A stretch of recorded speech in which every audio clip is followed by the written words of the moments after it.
we can start at the very beginning. What were your first impressions of each other?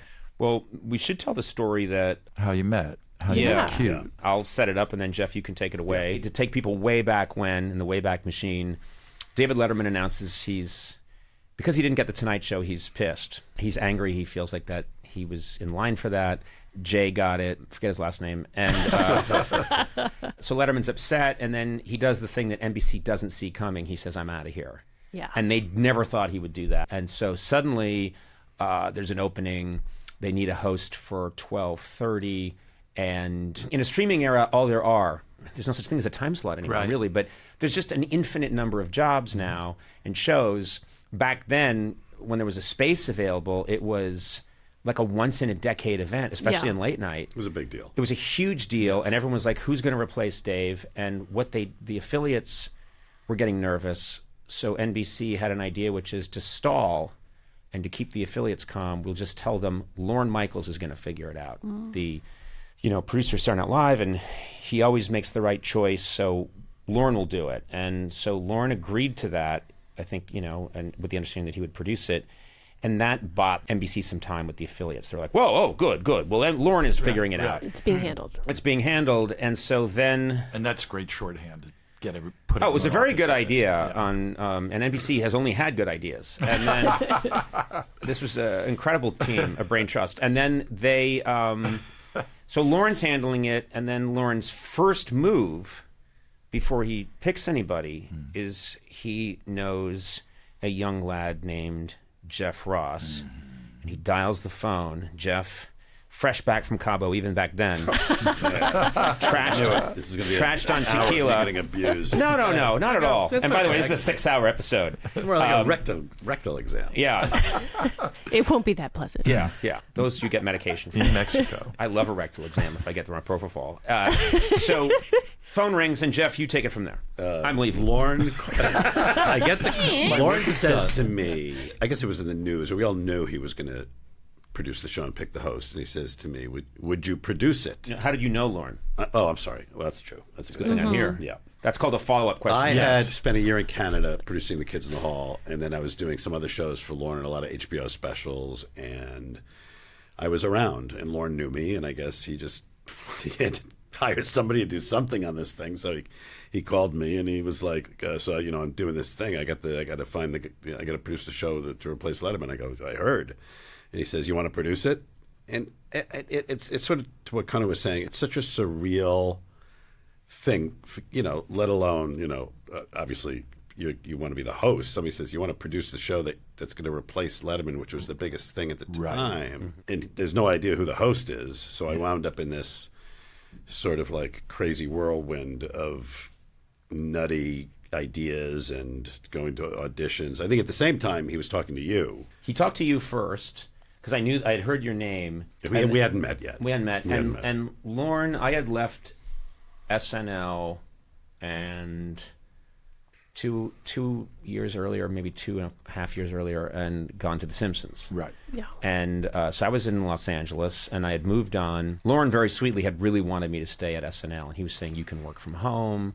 It was really nice. Wow, yeah, he was ahead of his time. He really was. He said there's going to be a terrible virus. There's a virus in Wuhan.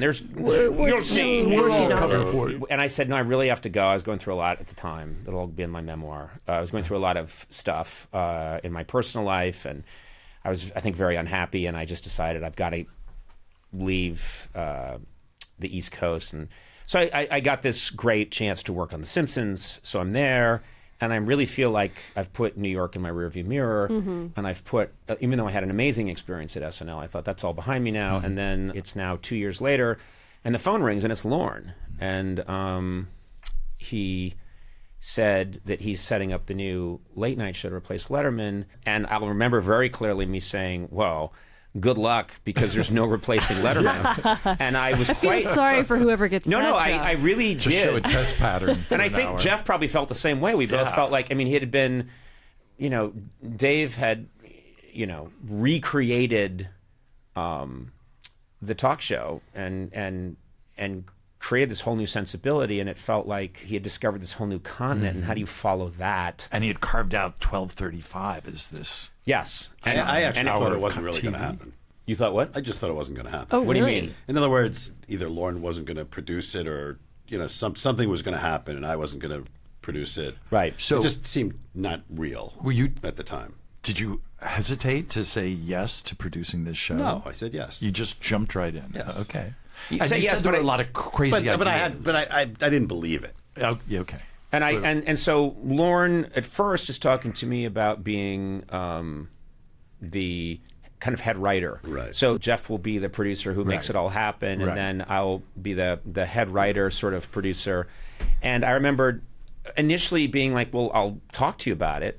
First of all, I had a contract at The Simpsons. Right. That technically wasn't breakable, which sounds crazy, but Fox is hard. They don't. I'm not kidding. Yeah, They I've heard and that. so I That's think later I had, on in the story. Yeah, I had signed like a 4-year Oh, deal yeah. to be at The Simpsons, and I think I was doing a good job, and they liked having me there. So this is not a place, not The Simpsons, and being specific here. Fox is not a place where you can just say, you know what, Right. I'm out of here. Yeah. And I also kept saying, I don't think anyone can replace Letterman. I mean, I was saying that and thinking that, and actually still believe it. So I see no evidence. no, of- I'm not kidding. I still think that's the case. Case closed. But we hadn't met yet. Right. Jeff's just a name. And then I bow out. I say, you know what? I remember having an anxiety attack, a really strong anxiety attack. Right.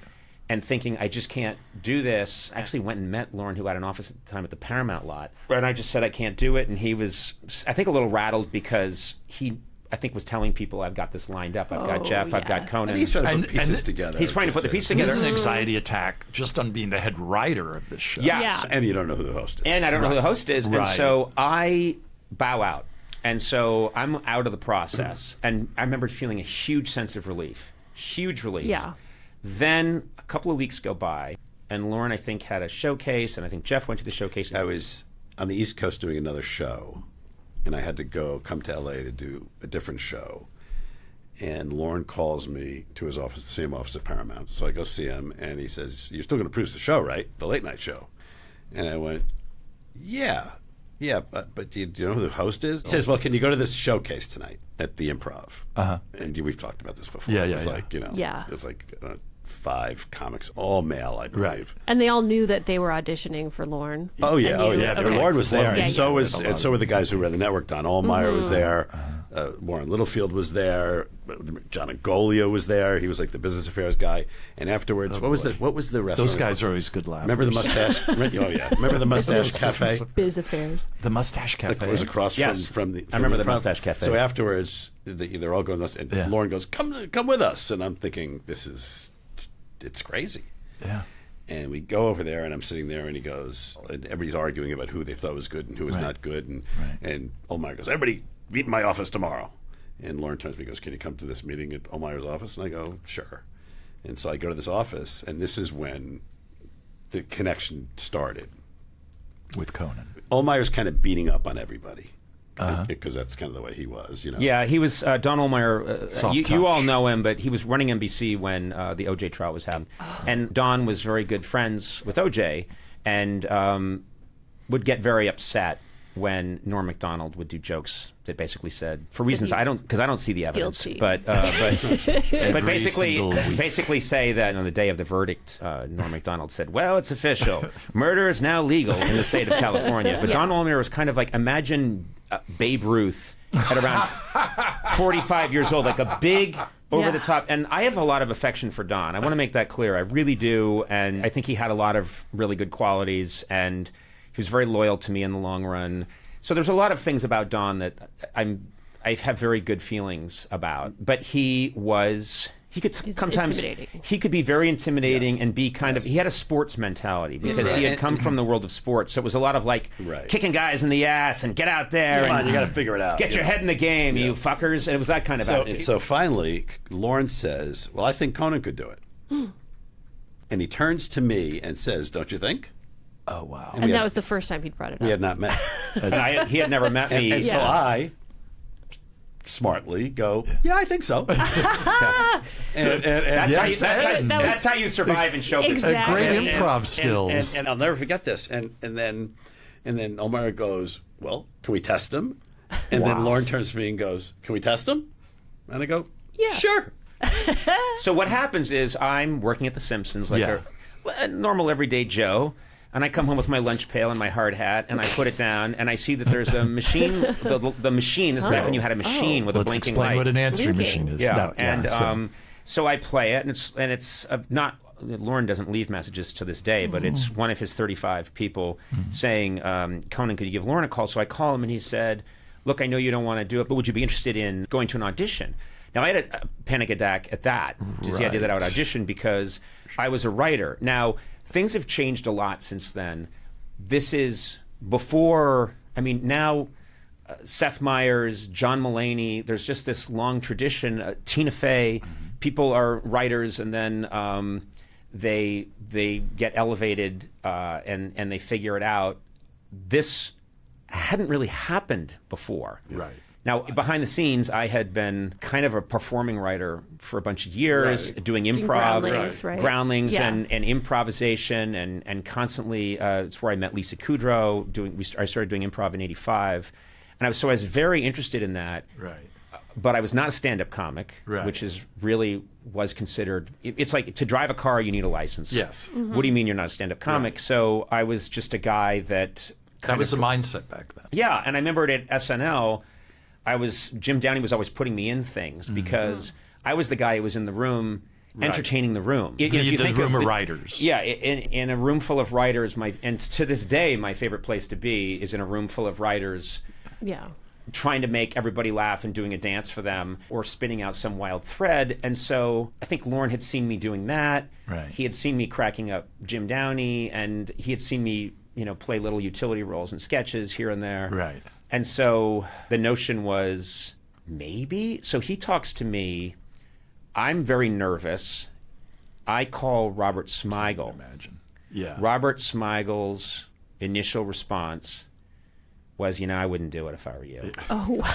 Now, listen, I'm going to... That was for your own sake, I'm assuming. No, but listen, to be honest, he was echoing everything in my head. Yeah. It's what everyone would say. Yeah, he said, I wouldn't do it if I were you.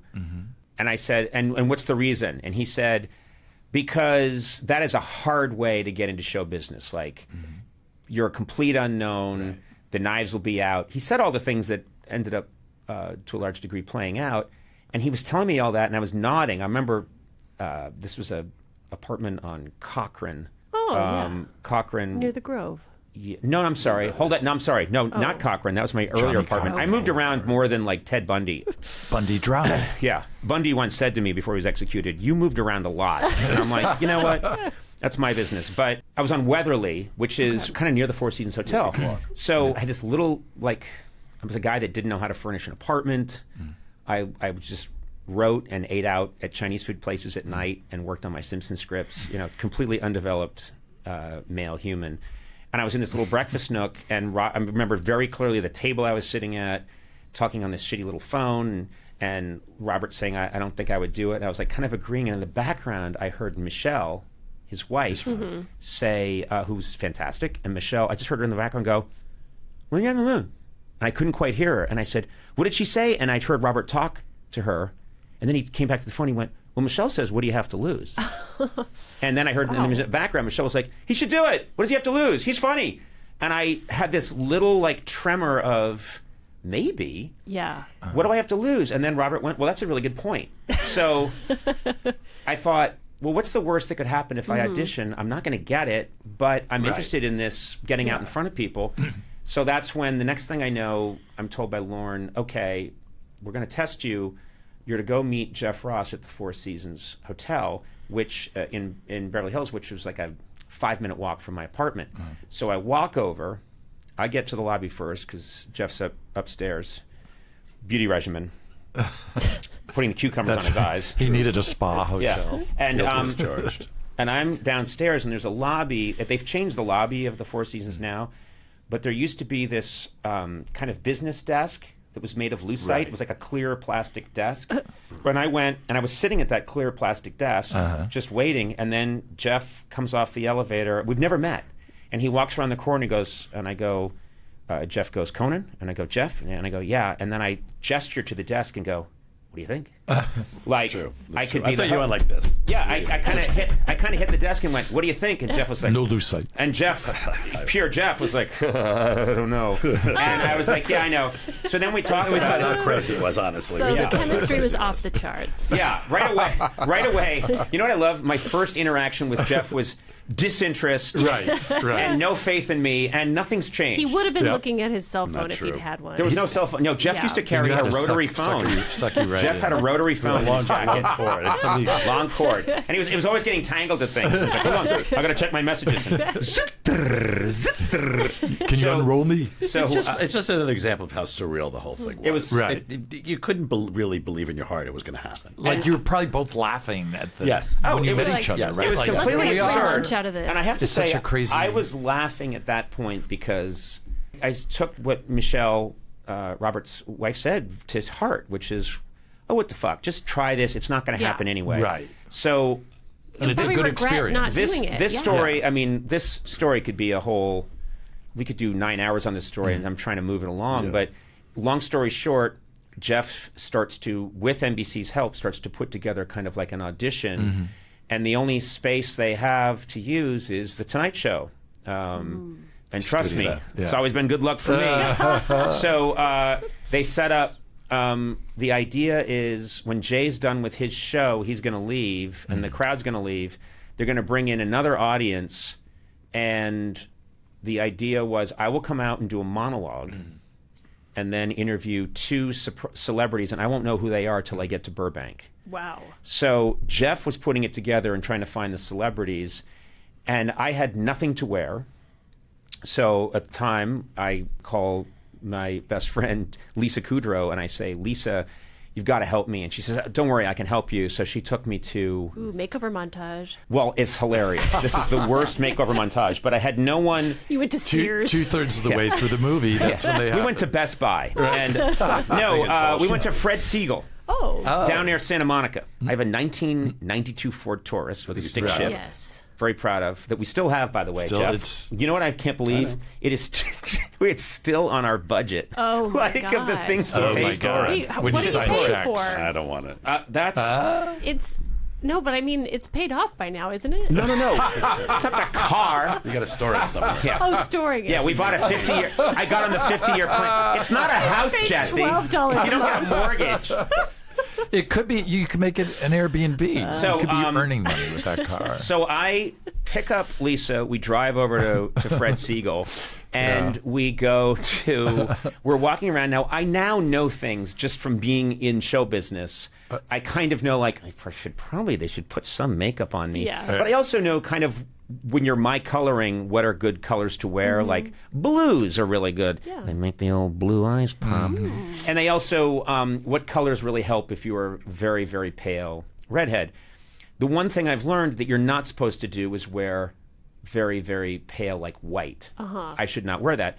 So Lisa and I, together, we committed this crime together, like Leopold and Lowe. Individually, we would not have killed, but together we did.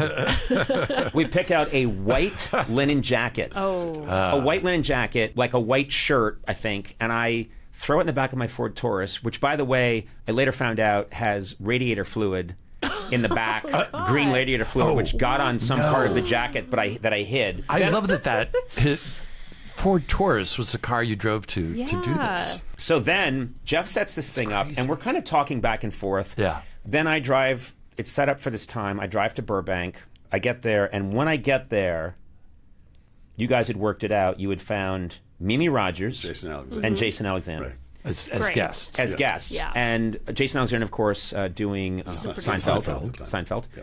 And Mimi Rogers was doing movies, Right. and she had been a model, modeled, and and Married Tom Cruise. brief marriage to Tom Cruise. I believe. Brief. Yeah. Worth mentioning. Yeah, my first time getting interview notes, so I got research. Jeff, had asked NBC, and they said, "Yeah, we can use the Tonight Show research." So I was given research that they had on file for the last time Jason Alexander had been on the Tonight Show and the last time Mimi Rogers had been on the Tonight Show. So I go in this office and I'm just looking, and I'm scribbling out my monologue, which I had been thinking about. How You far had to in write advance? that? Yeah, I had no writers. Oh my God. How far in advance of the taping was this? Hold on. What is that? What's that Oh, sound? my That's- gosh. There's a. What The is that? Vikings are landing. He didn't mute his phone. Oh my God! It was like a horn. It was like Yeah, a yeah. It was- Norse. It was a Norse horn. Yeah. It is. By the way, I want to use that. I'm in- Get that ringtone. when I'm in the we're Northman. done. If you see the movie, I interrupt a tribal ritual with my phone. So please check out the Northman. Please keep that in. So I like. These are the best moments. Mike Sweeney's phone just went off, and his Believe me. ringtone is a Norse He's horn been in doing the this distance. for 25 how years. far? How much time? There wasn't before that the much. taping There wasn't was that it much that this was- time. you Well, were- this is Yeah. maybe the Tonight Show was still going on when I got there. They were still Okay. taping it, which might be maybe they taped it. I don't know, 5 to 6 or something. Right. And so this would have been after that. I think our taping was going to start at 7, something Okay. like that. I'm going over the notes. I had come up with an idea for a monologue. Wow. It wasn't Wow. topical, Yeah. which would sort of foretell the kind of comedy I Right. liked. But it was all about the absurdity of me. And I remember the monologue was kind of, I think you can see it now, but I think I was very taken with, I need to get this job quickly because the Irish don't age well. And it's a theme I've been working a lot. Oh, and I say- was going to say, holy cow! and I was like, Yeah. my face is acceptable for television now, but as Ted Kennedy is proof that my face is going to expand. And so I had this whole, and That's great. what I remember most is then it's time to do it. It's really surreal. Jeff's over at the podium, and we go. There's no band or anything, and I come out, and I was immediately surprisingly comfortable. I was just I had always liked being on stage. Yeah. I was very comfortable doing the monologue, and then I slid over, and the minute I got behind the desk, I was just kind of happy. Mm-hmm. And Mimi Rogers came out first, and the Jason Alexander was second. I don't know if you remember this, Well, but in yeah. between the two, it was like Yes. a commercial break, like a fake commercial What break. happened? I had a script packet. I guess it was the research or something. Yeah. I don't know if you remember this. I wrote and I just scribbled on the back, "You're killing." Yeah. And I slid it in front of him. And what he did was he looked. Yeah, it's And I called fixed his tie producing or people. something. Or, Yeah, or, yeah. You know, I don't know Do you if still had have it. that? were- That's long. no, we shredded everything immediately. Right. Jeff wanted We it were like the shredded. We were like the Germans as the Russians Right, came. right, we were right. just shredding and burning everything. But yes, I remember that very clearly. And what I remember is the monologue went well, and I just felt comfortable doing it. It was very me. Yeah. I wasn't trying to like tell jokes about Clinton or tell. I was just. And you're doing great ice breaking for that audience to like. Yeah. You To get knew to that know they you. didn't know who you Well, were. also to let them overcome the shock of this is a very Right. pale man wearing Right, a white right. linen jacket with radiator stains on the back. But then I cross over and I talk to Mimi Rogers. That and, went well. And what I remember was there was a moment which, if you look at late night moments since or whatever, you'd think, well, this isn't that. It was fine. Right. But what happened was you got to see kind of, for a second, I think, a Conan-y, I was very myself. Right. So Mimi Rogers is talking, and I'm interviewing her. My posture's terrible. My hair's all droopy. I'm wearing this awful jacket. I'm listening to her, and then she said, yeah, you know, I model, and she said, and a lot of people say modeling's easy, but it's a tough job. And I was being polite and agreeing, going, yeah. No, I can see. And then I just stopped myself and I go, wait a minute. No, I'm sorry. A tough job is like turning a big crank. Right. And I mimed turning a big crank. That's a tough job, turning a big crank. And people laughed, and it was very spontaneous. And we do this, and the Jason Alexander went well. But that was a moment of me just interrupting and then almost acting out a cartoon Yeah. image Comedy, yeah. and inserting my personality into the situation. Right.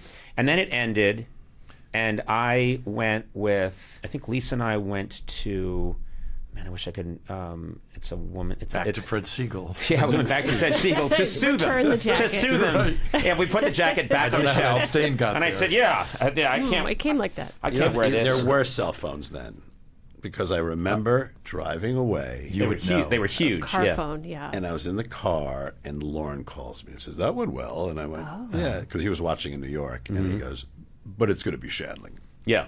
Right. Oh. So right away, now this is which I kind of knew no. Yeah. So that they were talking to. So I had done this thing, and this thing, I have to say, the audition made me really want to do it because I Yeah. thought Yeah.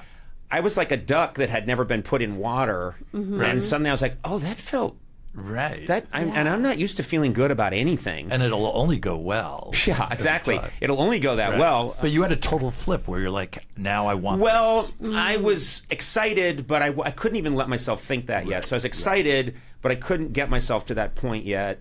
But I remember we went out to Kate Mantellini. Remember Kate Mantellini, that restaurant that's on Wilshire? I went there with Lisa, and everyone was really excited. And then I was 29 at the time, and my 30th birthday was about a week and a half away. I remember that. Yeah. Wow. So then when my 30th, I'd go back to The Simpsons, and it was just, well, get back to work. Yeah. And, and then I had a conversation a couple of days later. Lauren called me, and I was in my car. So you're right, there were giant car phones, but I was in my car, and Lauren called me. He loves to break bad news over a phone in a car.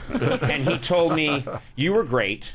Yeah. And he said, I'll never forget, he said, Bob Wright loved your interview, and he loved the whole crank thing. When you did the crank thing, he loved that. And I remember thinking, Who It could be all crank. No, I said, what I was going to say is, who the fuck is Bob Wright? I don't know who Bob Wright is. I didn't know who Bob Wright was. And I said, well, and he said, Bob Wright loves it, and Suzanne really loves it. And I said, well, who are they? And Lauren was like, what are you talking about?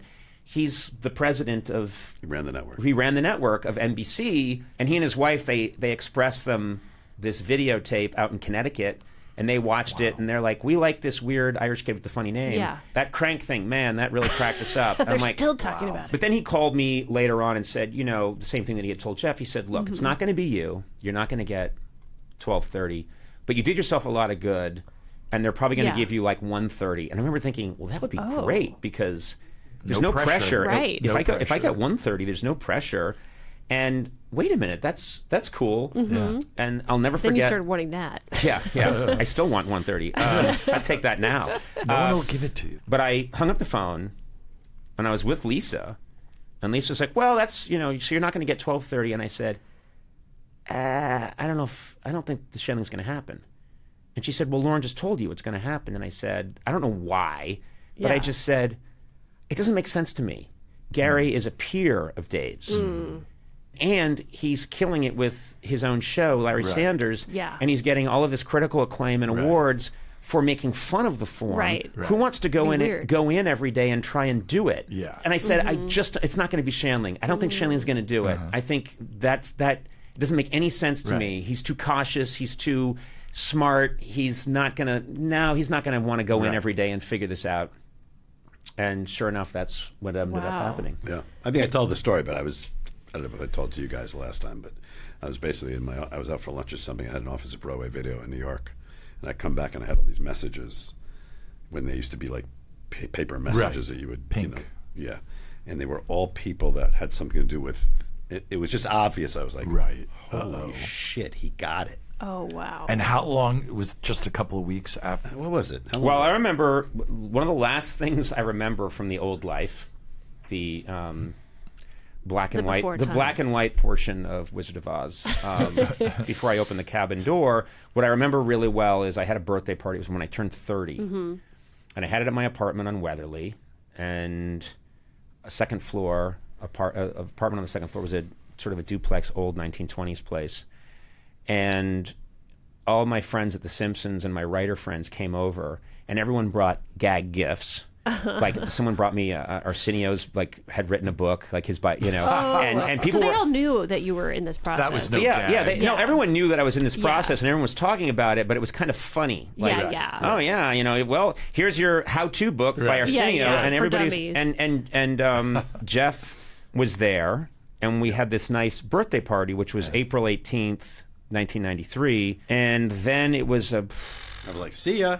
It was like, see you. I'm going back to New York. Yeah, Jeff's going back to New York, and I'm get on with my life, and it's in the back of my mind that something might happen, but I don't know what. Right. And it may have been a week later.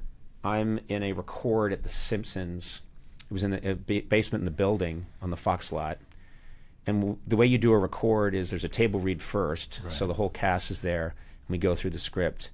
And then it's done, and everyone applauds. And then what happens is we quickly talk about what changes may need to be made before they start doing the record. And the writers are all going to work that out, make these changes as they're recording to try and tighten it up just a little more. And I remember we had just finished and we're starting to talk about it when there's a phone call. Someone in the room said, Conan, the phone's for you. And I picked it up and I put the phone to my ear, and it's Gavin Pallone, who's still my manager. I've been with him forever. He said, you got 12:30. Oh my God. And I said this not in a celebratory way. I Right. said it in a defeated way. He said, you got 12:30. And I went, I know. Because I just had this. You had a premonition. I just Yeah. knew for some fucking You knew it reason. wasn't over. Especially And so once what you I didn't did, want it. I leave the room. I walk up the stairs. I walk outside, and I was told by Gavin. I said, I know. And then he said, Don Olmer's calling you in like 5 minutes in your office. And I hung up. And I start walking, and then I start going into a slight. It's very cinematic, but I start Right. walking fast. Then I start running, Right. and I run to my office. And then he's saying, "Okay, here's the plan. You got it, kid. I think it's all crazy, but you got it. Now here's the idea." He said, "You're going on the Tonight Show tonight because I'm sick of us getting scooped. What? They've scooped us the whole time. Then we're gonna flip the script on the media." He had this very like combative, Yeah. sporty kind of. Yeah. So he said, Jay's gonna just say, "We got the new host for the late night show. Here he is, and you're gonna walk out there, and you're just gonna." And he said, "Kick it in the balls, and really show him who's who." And I'm just the kid that just came out of a record. Yeah. And I'm like, and he's like, "Shut up! Get in your car and get over to NBC right now before the press finds out." So the next thing I know, I'm driving over to, and I'm in a total Oh no. Yeah. panic. And then sure enough, Jay calls me out, and I remembered Robert, and I think this was good. Robert was like, "Don't take any big swings." Right. Yeah. Because the worst thing that I could do in Michelle in that... the background's going, I was kidding. Yeah. She was like, What did he do? you have What a did he lot to do?" lose. Oh, no. The Simpsons is a good gig. Yeah. So what Robert said. No, he was just like, "Don't take any big swings." Right. And I remembered thinking, because if they say, "Hey, guess what? We found a new replacement for Letterman. His name's Chip Quisley. And here he is," and you walk out there and go, "Hey, everybody, knock, knock. Who's there? An elephant who? I don't know. I forgot my Comedy trunk. time. Hello." I just played it straight, I remembered people were like, "Well, if that's the new host of Late Night." And I was like, he didn't come out and kill. And I think Ohlmeyer really wanted me to go out there and say, Right. like, "All right, everybody, now listen to this," and That's Do the crank thing incredibly again. smart. yeah. So And anyway. you told Don, I'm going to bring that to the show. Don't worry. More of that. And at that Then point, it all went very smoothly. Well, Jeff, that I was night, not there. You were back in New York. I was in New York, And yeah. did you You tune had to in? start producing. I did. the show. Did you I guys watched. talk before he went on, Jay? I don't think we No, probably. I don't think so. Okay. All I'm right. not sure if we did it. I don't remember. All right. So then what happened Yeah. next with you two? We had to figure out how to make a show, and Conan came back to New York, got a place. I had to. Well, the crazy thing is, I had to go. They wanted to introduce me to the press in the Rainbow Room. Yep. That was the first big hurdle. Was I had to immediately come east. It was not clear because then NBC started to get into it with Fox, and Fox was like, "Excuse me, he's under contract." I can't believe. Yeah. Yeah. And we were like, well, this 1 in a billion year Right. accident Yeah. just Yes, happened hello. where one of your writers is going to get to. Again, I want to be clear, it was not The Simpsons. The Simpsons were Right. really Right. great about it, but there was an executive at Fox who was saying, "No, I don't." So NBC and I think I had to I think kick you had in- to pay money. I had to pay money, and NBC had to pay money to get me out of my Wow. Simpsons contract. Wow. That's crazy because Yeah, I at can't the believe time these shows were making so much money, and Right. they were nickel and diming every little thing you could Yeah. think of. It was That's how they made They it. weren't Extra happy for below. you. You had a line at the press conference. Yes. What was it? We all met. It was going to be in the Rainbow Room, which is the top of Rockford Center, and Right. everyone from the press corps was going to be there. And I was going to go out and meet the press. And we all met at Lauren's apartment, and the NBC people were there. And then we walked through the park. It is now early May. And we're walking through the park, and I'm seeing Rockford Center get closer and closer and closer. And I know that I have to go to the top of this tower and then meet the nastiest press in the history Also of media. this is cinematic as well. Yeah, and so we're walking there, and then as we are getting to 30 Rock, trying to keep it light and trying to stay loose, a reporter comes up to me and he says, I forget if he said he was from the Post or Newsweek, but he said, "Hey, Conan, my job is," I was at Letterman's. Letterman had a press conference for his new CBS show at Radio City like the week before, and of course being, he killed, destroyed. Right. He said, "I was at Letterman's press conference last week, and I know how many laughs he got, and my job is to count how many laughs you get and see how you stack up." And he he told me that as we were going through on the north side. It should be illegal. Right in between Radio City and Rockefeller Center. We were going in right there, and he was like, my job's to count how many laughs. So it was literally like, good luck, Spartacus, in the ring. Wow. So I go up there, Lauren talks briefly, and there's a shot. I mean, Vanity Fair covered it at the time, and there's a great, the iconic photographer, Andy Lewis took a shot of me, a reverse shot. I'm in the front, and it's the entire press corps and explosion of photographs. Oh, wow. And as I said, I'm a week and a half earlier. I was in the room at The Simpsons. Right. Yeah. It's still not real. No, but I remember that the thing that saved my ass was I get up to the microphone. Oh, I know now. I remember. And Stuttering John from the Howard Stern show is there. Yep. And he's wearing a terrible fake mustache and fake glasses and like a wig. And so he goes like, Conan, who did you have to sleep with to get this job? And I just said, no one I wasn't sleeping with before. Next question. And everybody laughed. And then I was like, hey, that's Stuttering John. John, take off the wig. Because his job was to fuck with me. Yeah. And I was loving it. Anytime he'd say something, I'd be like, I would have fun with it. And then I was like, John, come on, take off the... And it ended up... Wasn't there somebody said to you something about being a relative unknown? No, you're a... Conan, aren't you a relative unknown? I said, sir, I am a complete unknown. And then people were like, great.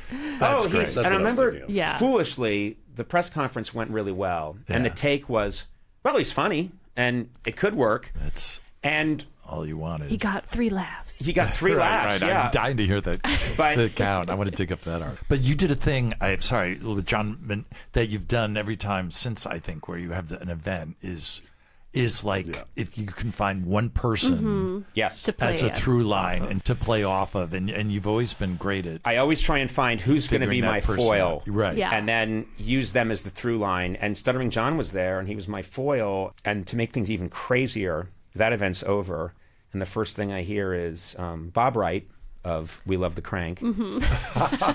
Bob Wright's having a 50th birthday party in Connecticut, and they want you to go up and be one of the people who doesn't stop. No, one of the people who speaks, and it's in 3 days. And I said, okay. So I come up with an idea for what I could do, and I worked on it with Robert. I get in a town car with Lorne, because he's coming too, and we drive out to this nice part of Connecticut, and we walk into this very fancy country club where there's a big party, and I recognize all these famous people. Yeah. There's all these people from the Today Show, and all these people from all the different NBC shows are there to salute Bob Wright on his 50th. And my job is to get up and speak. And I get there, and who's standing ramrod straight in the corner but Johnny Carson? Oh my God! And I am the opener. This guy can't catch a break. I am the opener for Johnny Carson. And my previous experience is I did some pretty good improv at the Groundlings, and thought of one good quip with Mimi Rogers. And so he's standing there, and he's wearing sunglasses inside. Remember, and he just looked. It's Johnny Carson. Right. It's the biggest thing. And suddenly I'm being introduced to him, and I said, well, I called him Mr. Carson, and he went, please call me Johnny. And I went, oh, Johnny. And he seemed kind of quiet and reserved, so I didn't say that much to him. And then I got up, and I think the idea that I went with was giving a toast about someone I clearly don't know. So it was like, what can I tell you about Bob Wright? And it was, all the jokes were things like, he's, I think, 5'9". He is and it's clear I've just looked stuff up on Wikipedia, which actually didn't exist. No, in Encyclopedia. Yeah. Anyway, I had that experience, and then he applauded and gave a little good for you kind of. Yeah. That was okay. It was fine.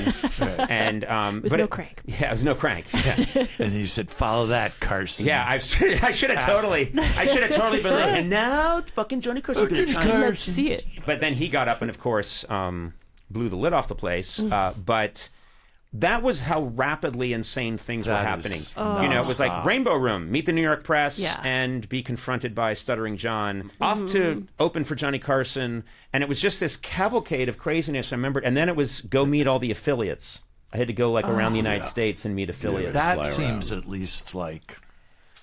that seems like a cool down period compared to what you just described. The one point I would make that I'm still blown away by is that this process of bullshittery that had to happen, of things that needed to happen, press and affiliates and birthday parties. And by the time that's over, it's late May, early June, and our start date was September 13th. Right. Yeah. No band, no writers, it's myself and Jeff, Just no Jeff bookers, Yeah. no set. They've completely taken out the Letterman set, and so there's just 6A is just an empty concrete rectangle. Mm-hmm. And that's the part that never makes sense to me, is how quickly, today when I hear about someone doing a show, it's like, well, you'll see it in 6 months, you'll see it in a year, and I've got to figure the idea that they found the person with the least experience in the history of the medium and said, you can really get started on June 1st. Right. I wasn't After the press exactly. tour. I wasn't exactly experienced at doing a late night talk show. I'd done a lot of different types of shows. You did but, and Kids in the Hall, but that's a totally different yeah, pre-taped. there is nothing. Well, there were only 2 or 3 shows of that kind Yes. of time. So I had no experience. So you were both learning Yeah, on it was the crazy. job. It So was who crazy. did you turn to for I didn't advice? really Lauren, have. or- Yeah, well, He's probably pretty busy. and- No, a little bit of Lauren. Lauren. There was we had a lot of Saturday Night Live people helping us, and in different variations of helping and not helping. I don't know if they were trying to kill us or what, but that's a whole nother That's it. episode. You realize this is 9 podcasts. Yes. We're and we sort of we had to sort haven't of. even and gotten to 1993. I knew a lot of those people because I had worked with them before, and we sort of managed our way through that. And It was the process of getting a band was insane. Right. The process of getting a cell built was insane. there is a crazy story behind everything, and moments of true despair. I mean, to the point of there were, I think, maybe 7 different times just in that summer where I fantasized, no joke, about getting hurt. I didn't want to die. Like, I didn't want to. Yeah. Right. But I remembered very clearly thinking, if I was hit by a car, it was very clear to me that it can't be my fault. But if something were to happen to me and I'd be badly injured, I'd be off the hook. Might be ideal. Right. Yeah. And that might be a good. I would also want an induced coma. I would. Yes. I just would want to check out. who was for- it was generous. It was Robert Morton, who at the time was producing the Letterman Yeah. show. He was generous. right. He was a friend of mine. He was. You were already friends. That's yeah, great. but he was That's generous nice. about it. And was there an early moment you two remember being thrown into this where there was things you bonded over in particular? Just We've never bonded. no. Yeah, but That's why we invited you know what? This is the first time. 8 minutes We ago. want you to hug. 8 minutes ago, I really started to think, this Jeff Ross guy, there's something to him. He is like Ahab. In My Cabo. whole thing was just try to make it as easy as possible for Conan. Right. Just try to keep him away from all the bullshit. And at that time, it was kind of impossible Right. because there were a lot of opposing forces. Right. And people who were less than helpful Sure. when they were made like they were being helpful. There was just a lot of craziness And like going passive on. aggressive, I'm Yeah, sure. a lot of craziness. And this is where I really have to. I think I've tried to say this a lot in my career and on my last TBS show, and it can't be said enough. The 2 big things that had to happen were initiated and made possible by Lorne. So, first of all, there's this weird opening in the universe. I always make fun of Marvel movies because I hate a portal that opens in the sky. I always think it's a portal opened and lazy writing came in from another direction, another dimension. Look, Giant portal. but this weird portal opened in the sky where there was a second where this big TV job was kind of in play. And Lorne, for whatever reason, and I still maintain he may have fucked up, said, Conan O'Brien. Now, that's huge because Lorne was the only person in show business who had that power, one of the only people. And he's also, I think he's clearly saw something and said, I think he could do it. Probably regretted it almost immediately. And I've actually told this till when I went back to SNL a couple of months ago. I said, I'm sure you regretted that immediately. And he was like, no, but I could tell, like, in fairness to Lorne, he did that. And then the second thing he did was he said, Jeff Ross. And my dad, over the years, who likes to ask a question more than once, the same question. Would over the years go like, now how did Jeff get into the equation? And I would always say, well, Lauren was the one who brought Jeff in, and he would go like, well, Jeff is very key. And I go, yes, Jeff's the key, and then, I'd count a year and a half. He'd be like, now tell me, how did Jeff, that's important because Jeff is he seems to complement your energy. Yes, that's right, Dad. We've talked about this several times. Yeah, shut up. Is Lisa Kudrow still buying your clothes? Yeah. Whatever happened to Lisa Kudrow? Well, a year later, she did. I'm not done with my question. Lauren, by just moving his pinky, he says, well, it's Conan O'Brien and it's Jeff Ross. Right. Yeah. And I do think those are two massive key moves. And then the third move that needed to happen at the beginning was Robert Smigel. And I pushed for that. And of course, I only knew Robert because of SNL, where I'd worked with him for all these years. And I knew that he had the sensibility. Like, we used to talk about this. We used to talk about comedy. And I knew that Robert kind of had to be there.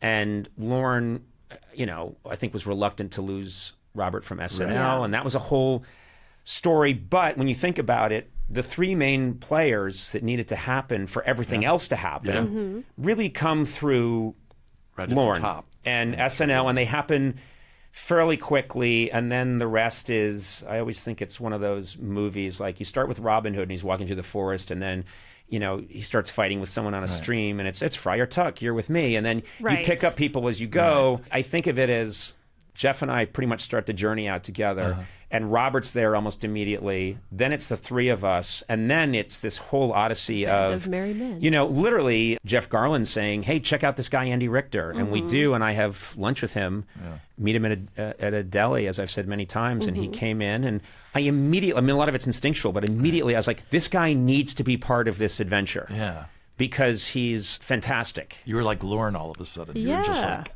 this guy. Those initial elements are the fascinating part. And then everything else is a good story. And you guys have, done a great job of mining these incredible stories, because we put together, because it happened so quickly and so strangely, we put together a group of people that didn't know anything about TV and really didn't have experience. And then we ended up, we inherited our crew from Letterman's old show, and Dave did a very different kind of show, and suddenly we're telling 62-year-old cameramen who've never had to move, we've got a funny idea where Conan races down 6th Avenue and you follow him. And they were like, how about you go fuck yourself? I'm getting on the... I'll be on a break. Yeah. And then it was just, once you hit September 13th, when we premiere 93, the next 2 years is us... Year and a half. 2.5. No, year and a half, too. I think it was over solid 2 years of, we're in terrible, terrible danger of being canceled any second. We were canceled at one point, but also justified fear, because were. I mean, you've said it was week to week for a while, and then it was almost day to day. All we did was, this was the way I felt, is I had visors on. I was like one of those horses. Right. You know what I mean? You still are very You're still very horse-like, Jeff. Thank you very much. I apprate that. We give Jeff a sugar cube after every anecdote. He gets a sugar bag. I could use one now if this goes much longer. Oh my God. Jeff, we haven't even gotten to your side. But you know what I'm saying? We're going to go back and retell the whole story through. No, but you realize that this is... You just have to put your head down and not pay attention to a lot of things. Just go forward. I mean, I don't know what you guys were expecting for length of this podcast, but it is absurd that... I think it's just... I still, to this day, cannot believe that somehow we got away with it. I don't... 100%. I had one of the surreal moments just pop into my head, and one of them was... We move in and we take over these offices. They were offices that had been like an insurance company or something, but that ended up being our late night offices for all those 16 years. And we move in and there's nobody yet. I mean, literally, there's myself and Jeff. We had offices on the opposite. Remember the opposite corners? Yeah. Jeff, and there was nobody else there. Jeff took you were literally 100 feet apart. We had two corners, at least 100 feet apart. But Jeff had the offices that looked at the sign for Radio City on the north side, and I had the south side. I was down like where the writers are, and Jeff was upwards. All the adults who make the show really work are up on that side, and I was with the idiots. But at the time, there's no one's there yet. People we're in the process of hiring people. So you could look it up, but Dave winds up his last late night show probably sometime in June, I'm guessing. And where am I? I'm on the 9th floor in my office, and I'm watching the feed, and I'm watching Dave record his last show. Just 3 floors below you. 3 floors below me, and he's recording it in the studio that I'm going to take over. But we haven't even gotten started yet. And I'm sitting there watching it, and so Dave does this amazing last show, and then Bruce Springsteen comes out and does Glory Days. Right. And I'm in my office watching this, and then it ends, and Dave does his final words, and he says, I'm moving on, but this has been and he says, the last thing he says is, and Conan O'Brien, I don't know much about the man, but I believe he shot somebody once, which it would always get a... Sure. And then he said, I hope someday he has me on his show. That'd be nice. Anyway, good night.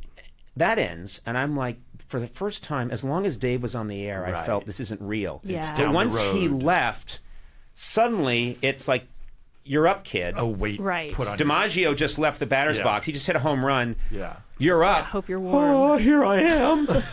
Also, we bat feels heavy. went down there after the show. I was going to get to that, yeah. And what was surreal to me, first of all, they're all there. Who's they? Joe just all the Springsteen was down there. They were all, everybody was down there. No, but it's like Letterman's just Dave. done his last show, so there's a Right. whole Bruce. thing. Yeah. Bruce is in the hall wearing like a Right. flannel shirt and having a literally he had like a beer bottle because someone had put beer out. It's a prop. And it was just filled with La Croix. It had La Croix water in it. Part of his look. Give me my La Croix that looks like beer.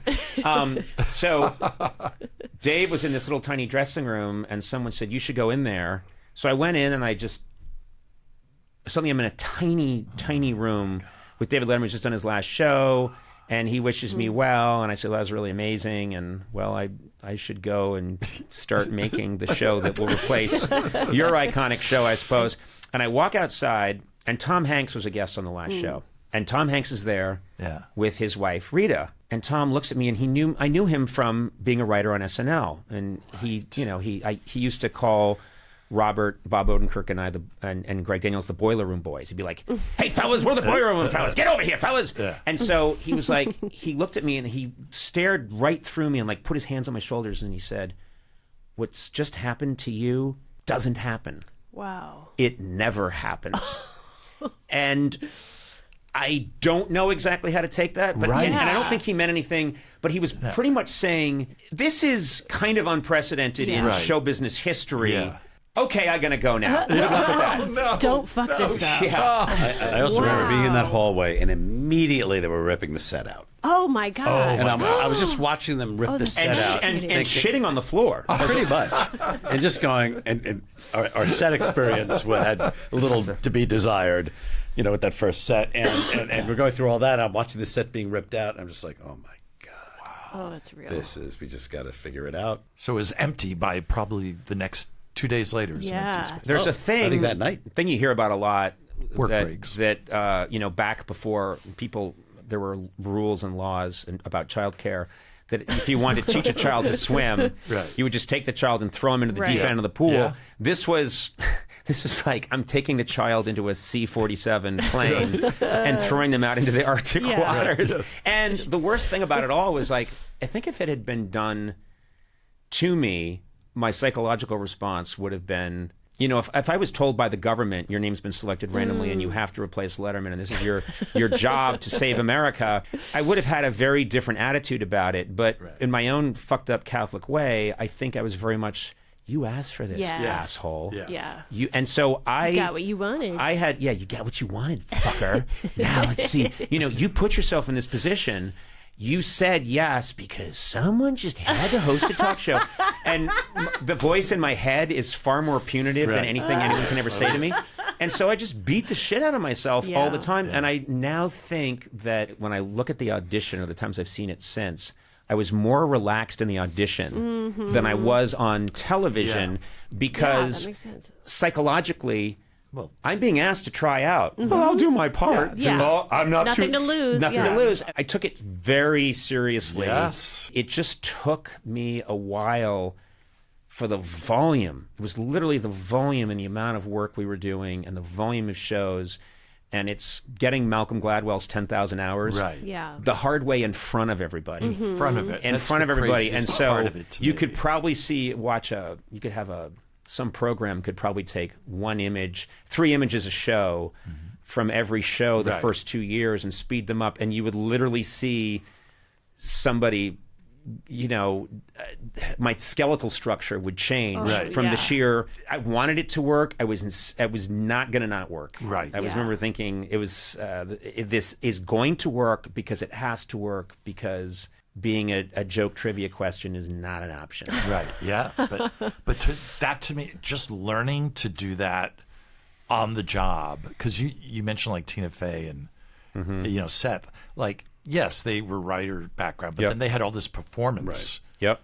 experience, kind Yep. of Yeah. under the radar. At Second City. Yeah. Almost Yep. everyone in television Right. started. Letterman was a weatherman, and even Right. that, Yeah. just that little practice. Just and you be in front of a camera. Just have that Right. experience. To be fair, It's I just used to go to department stores a lot that were selling televisions, and they used to have a video camera, and I would do the thing where I swear to God, I had spent a lot of time. Impressed. Yeah, I had really take it back. really gotten my chops. Floor 5. Yeah, it is a very improbable story, and And that's where it ended for you two. And that's why no, but That's it's so series funny. finale. That, amazing. What's crazy to me is that's the beginning. Yeah. And we've told you 1/20th of the good stuff because there's so much insanity that happened, and we're saving that for the book.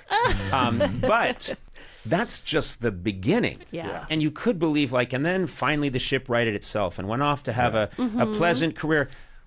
We haven't gotten to the Tonight Show. Yeah. Right. That is in every way as insane and unprecedented and crazy and counterintuitive as the beginning. Yes. And that happens 16 years later. Yes. Yeah. Isn't that crazy? What's fascinating is we tell this part of the story, and then I was about to say, and then we went up those elevators in the coolest building that you could do television in the world for the next 16 years. Yeah. It's crazy. Yeah. Yeah. The volume of stuff and the variety of things that we tried. Yep. I can't even. I see it now and I have no connection to it. Yeah. So, I mean, we used to do a piece where we would do a whole soap opera in front of the audience and with famous people. John Lithgow did it once. John Lithgow did it, Martin and Sheen. Martin Sheen did it, and we would have people in the audience wear a green sock, A green screen. over their head, so that we could drop them Right. in and put their heads on the bodies of actors who were actors. there, so that an audience member who just showed up. Yeah. And Paula's looking at me horrified. Yeah, Paula Davis is here. One of It was the called first hires. Stay in your seat That's theater. one of the early hires. It was called Paula Davis, one of the first people we hired to be our Yeah, booker, and that's she's right. sitting here. And Paula, you don't even remember this. You booked it. You booked. She didn't know you hosted. Yeah, I'm Conan, by the way. She's like, "Where's Corden?" I'm like, "Okay, we'll get to that." His American accent is impressive. There are maybe 75 to 100 sketches or more Right. that someone could tell me we did, Right. and I would say You won't that believe them. Yeah. don't do that. How would that even work? It was putting out a newspaper every day, and there was you could never not move the clock back. And then, Yeah. and then in Hard the to- middle of that, somebody says, "Let's do the show on the Circle Line." Right. Okay. Yeah. Yeah. Let's get a Circle Line. Right. Well, I a was Circle there Line for boat, that. yeah, for Right. they're the boats that go around Yep. Manhattan. Yep. But I mean, I have to say, Robert gets a lot of credit for. Robert has large eyes.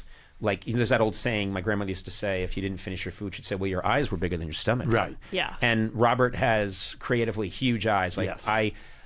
Let's rent a Zeppelin. Yes. Let's fill it with cheddar cheese. Let's get Paula to book. And he makes it happen. Yeah, and let's get He Paula. wills it. He wills it through an insane, and things get crazy and Right. hairy, and there are fist fights, and Yeah. there's shouting. Maybe people get killed during the sketch. Sure. Who knows?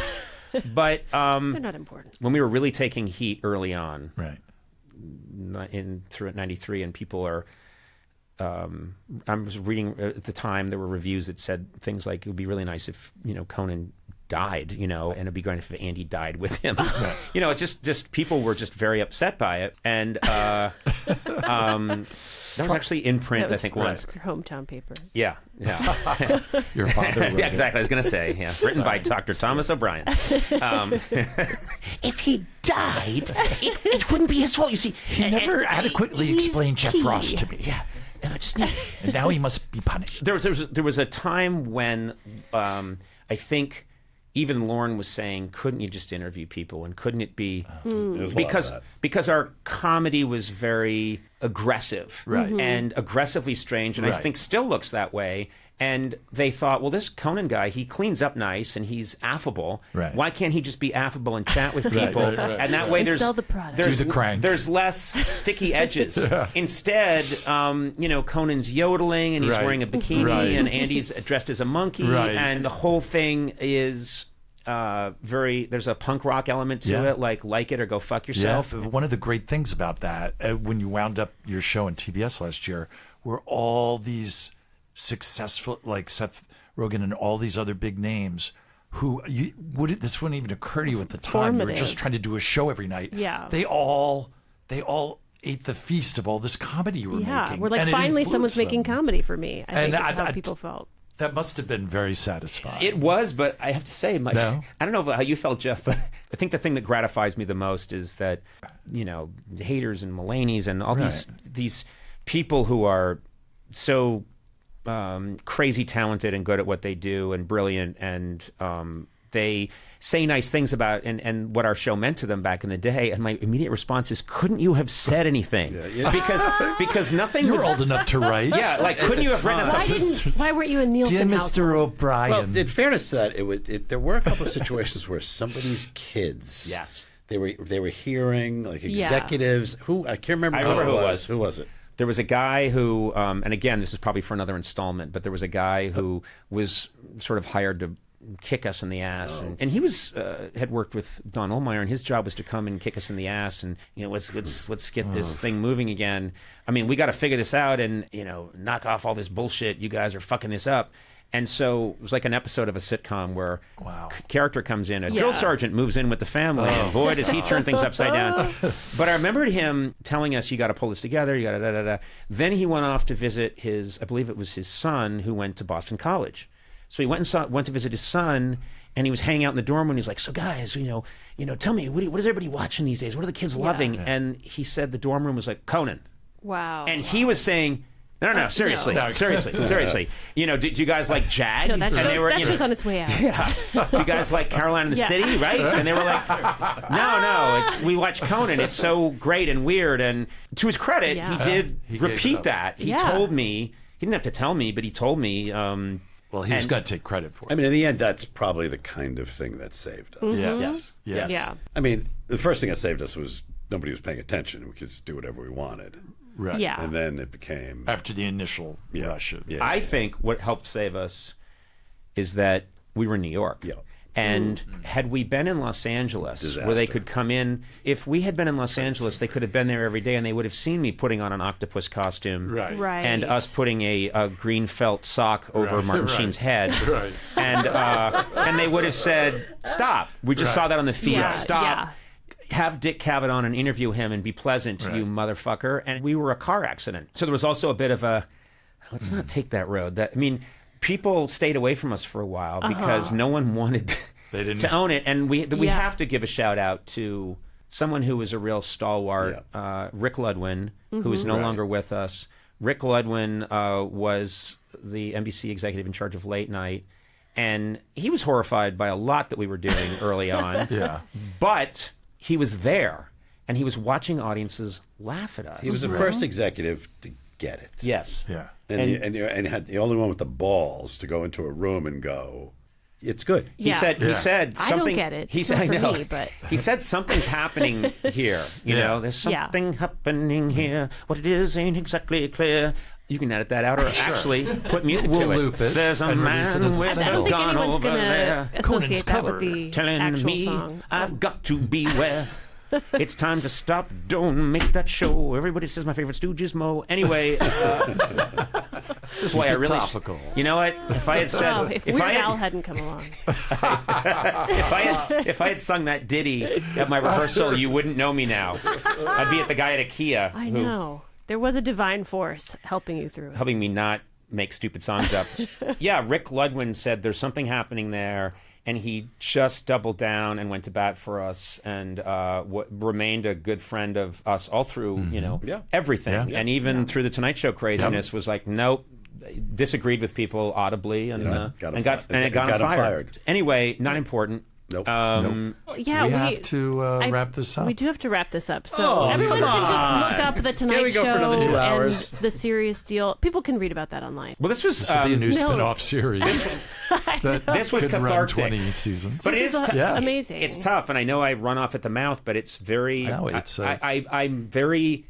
I don't talk about this stuff a lot, and so when it comes up in this forum, you realize it's like PTSD. Right. You start talking, and it's hard to stop. No, it felt very visceral. Like you were there, and you were remembering the Lucite table, and it was nice seeing all those It's also details. easier to talk to you guys about it because you know what it is. Right. Yeah. But also, the process of talking about it, it's almost like to reaffirm that it really happened. Yeah, it was so, yeah. it's Well, so that's why crazy. I will say I'm grateful to you guys for doing this podcast, because as much as I have trouble listening to our voices. to our podcast. Well, just I like the Off-putting. abstract sense that you exist and are doing And this sharing it with once a me. week.